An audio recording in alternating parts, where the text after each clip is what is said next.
yun, what's up mga lods? Magandang araw. So for today's video ay magra-rides tayo papuntang north. So diretso tayo ng Makaraskas mga lodi ko.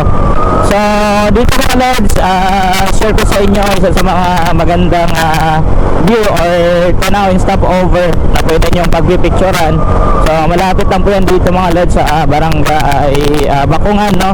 So dito lang yan sa may Magarwak mga lodi. So isa sa mga stopover na mga bikers, motorista, itong lugar na to mga lods. So ngayon papakita ko sa inyo mga lodi ko yung ganda ng lugar na to. So ibiyahin natin galing Puerto Princesa City mga lods, sa proper ay almost 10 to 15 minutes ay mararating mo na tong destination na magandang view na to. Sa ganitong oras mga lods ay mainit na po talaga siya, no? Yung kaya medyo mainit talaga as in hirap tambayan pag ganitong oras, pero mas maganda kapag umaga or takip silim na ng hapon kasi talagang mamamangha ka sa ganda ng lugar na to mga lods. So ito yung lugar na tinatambayan, no, madalas na mga motorista, na mga bikers mga lods. Ayan, so papakita ko sa inyo yung ganda ng view dito. Ayan, so medyo malinis na yung parting ito kasi dito sila tumatambay, no. Ayan, ayan, itong tatlong twin tower ng Palayco, ng poste ng Palayco mga lods. Yan, ganyan po kaganda yung tanawin dito.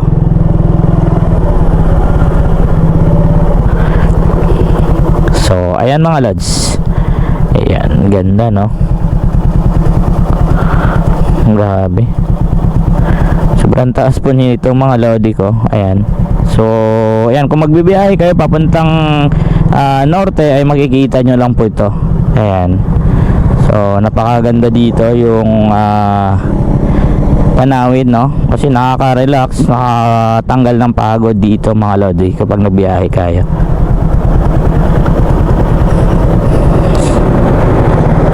Ito naman yung daanan na pwede nating gawing circuitan mga lodi ko. Ayan yung twin tower na sinasabi ko, yung tatlong poste na yan. Ayan, so dito yung mga kadalasan na merong pumipitik or nagpipicture sa inyo na mga lodi natin na photographer mga lodi ko. So ayan, so diretso tayo. Diretso tayo ngayon sa barangay Makaraskas mga lods dahil meron tayong pupuntahan. So sa mga nagra-rides, wag nyo na po itong palalampasin tong lugar na to mga lods. Talagang maganda magpa-picture or magpahinga dito.